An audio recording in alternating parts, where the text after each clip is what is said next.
नमस्कार। वंदे उत्कल जननी, Vande Mataram. Friends, it is my second part related to curtain raiser to election 2024 from Odisha perspectives. पहले version में हमने discussion किया कि where BJP is lagging in promoting the party जहाँ तक centre और स्टेट इलेक्शन 2026 का बात हो,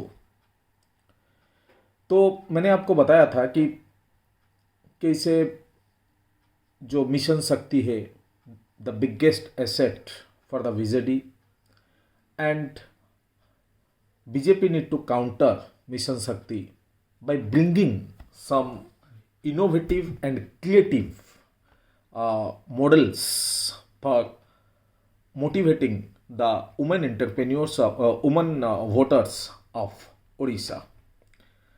But how the big ticket leaders are failing to recognize that, and that may have an impact in election 2024.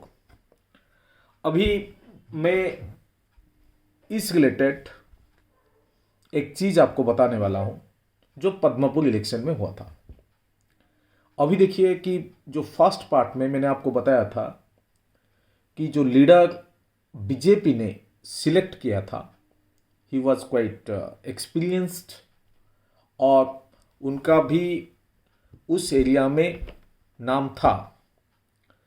पहले से लोग सोच रहे थे कि वो आराम से जीत जाएंगे, लेकिन बीजेडी ने comparatively less experienced, no doubt educated women candidate को उनके अगेंस्ट में खड़े किए, और उसके बाद उनके जो बिग टिकट लीडर्स है वो अपने सब कुछ लगा दिया इलेक्शन जीतने के लिए, and the output you know. लेकिन जो बात बीजेपी को नहीं करना चाहिए था, अगेन पद्मपुर इलेक्शन में बीजेपी ने वही कर दिया। क्या कर दिया? जैसे कि ले लीजिए, उन्होंने मैडम अपराजिता षडंगी को पद्मपुर इलेक्शन में लाए, लेकिन वो डेवलपमेंट, विकास और पद्मपुर में क्या नहीं हुआ है, क्या करना चाहिए, वो मतलब लोगों के सामने लाने की बजाय उन्होंने क्या कहा कि गांव का बेटी गांव के लिए काम नहीं करेगा, वो तो ससुराल चल गई है, तो वो ससुराल के बारे में सोचेगी और गांव के बारे में नहीं सोचेगी। और उसको सेकंड कौन करते हैं? महान दिग्गज हमारे धर्मेंद्र प्रधान जी। ये बूमेरैंग हो गया। जैसे कि मैंने आपको बताया था, अरे भाई गांव की बेटी गांव के लिए क्यों नहीं काम करेगी? वहां पे उसने जन्म ली है, उस मिट्टी में उसने पढ़ाई की है, उसके जितने सारे फ्रेंड्स है, रिलेटिव्स है, सब उस गांव में हैं। अगर उसको मौका मिलती है तो वो गांव के लिए काम नहीं क्यों नहीं करेगा? अगर ले लीजिए कि मैं आपको बताऊं 2026 में या फिर 2029 में मुख्यमंत्री के दौर पर हम दो वुमेन कैंडिडेट को खड़ा करेंगे, एक जो गांव की बेटी है, मतलब राज्य की बेटी है, और दूसरे जो राज्य की बहू है। अभी लोगों को तय करना है कि whether they will vote to the child of Odisha और to the daughter of Odisha और to the daughter in law of Odisha. क्या लोग हमारे राज्य की बेटी को नजरअंदाज करेंगे? मुझे नहीं लगता है। हो सकता है कि यह भी बूमेरैंग हो जाए और लोग राज्य की बेटी को ज्यादा पसंद कर सकते हैं अगेंस्ट राज्य की बहू को या फिर दूसरे राज्य की बेटी को। तो ये इशू उठाकर बीजेपी ने क्या किया कि अपने पैर पर चोट डाल दी। ये बूमेरैंग हो गया, और पद्मपुर इलेक्शन जो बीजेडी 10,000 वोट में जीतने वाला था, 40,000 से ऊपर के वोट में जीत गए। अगर इस तरह से हर एक कंस्टिट्यूएंसी में बीजेपी काम करेगा तो अल्टीमेटली क्या होगा वो आपको मालूम है। इसीलिए my suggestion to BJP is to work on one, development, two how to counter mission Shakti, 3 bringing innovation. आप कहते हैं ना स्टार्टअप हम लाए हैं इंडिया में, मेक इन इंडिया। स्टार्टअप का मतलब क्या है? इनोवेशन। सो वो इनोवेशन आप आपकी पॉलिटिकल स्ट्रेटेजी में लाओ, otherwise practically it will be very difficult to challenge the clean image of Naveen Patnaik. तो ये तो गया एक मुद्दा जिसके ऊपर बीजेपी को काम करना है। जो दूसरा एंगल है जिसके बारे में अभी मैं डिस्कशन करने वाला हूं, वो ये है कि उड़ीसा में विकास की धारा आगे बढ़ाने के लिए क्या क्या है,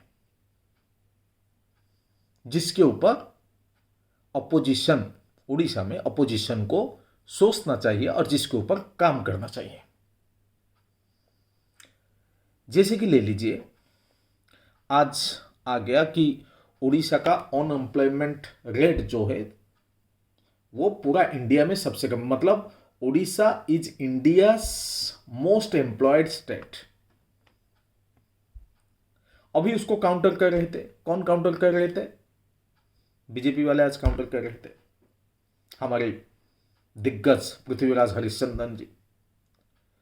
वो कह रहे कि ये सब फालतू का रिपोर्ट है। अरे भाई, उड़ीसा में अगर एम्प्लॉयमेंट अच्छा हो रहा है या फिर अनएम्प्लॉयमेंट का दर बहुत कम है as compare to national average, तो हमको खुशी होना चाहिए। लेकिन वहां पे आपको यह ढूंढना है कि वो एम्प्लॉयमेंट का डिस्ट्रीब्यूशन किस तरह से है। What is the distribution of the employment? Per capita income क्या है?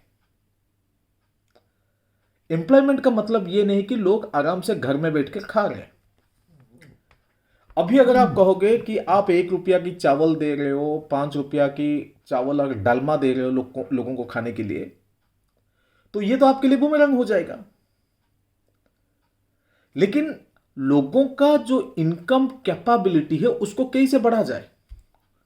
वो कौन सा एरिया है जहां पे उड़ीसा का पोटेंशियल है, लेकिन उसके ऊपर स्टेट गवर्नमेंट काम नहीं कर रहा है।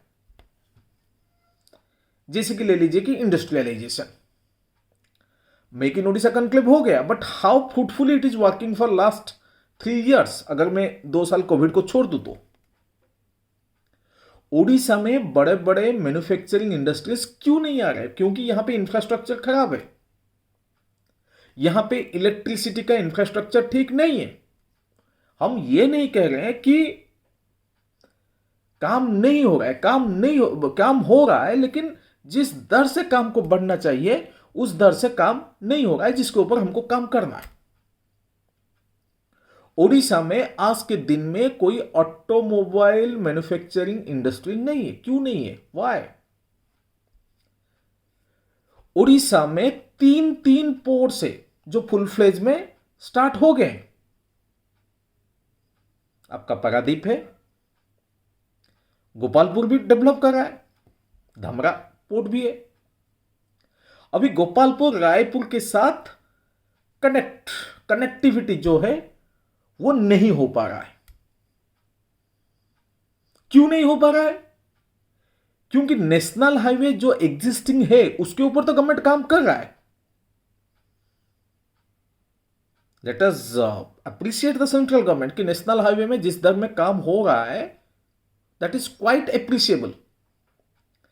लेकिन जो दूसरे कनेक्टिविटी है, जैसे कि गोपालपुर से लेकर रायपुर का एनएच, उसके ऊपर कैसे जल्द से जल्द काम करके उस रोड को और वहां पे जहां पे ओवरब्रिज की जरूरत है वहां पे भी डेवलपमेंट है, वो सेंट्रल गवर्नमेंट के साथ एक लिंक करके हम कैसे बढ़ाएंगे, वो मुद्दा बीजेपी को लाना है।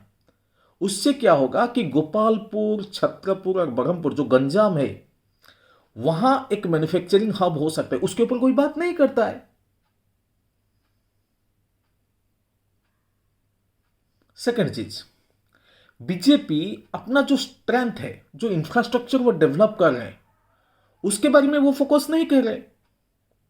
जैसे कि ले लीजिए कि बीजेपी के दौरान AIIMS, NISER, IIT, IISER, IIM in Sambalpur, ये सब डेवलपमेंट हुआ है during the regime of BJP in the central government, but no minister, no MLAs are focusing on that.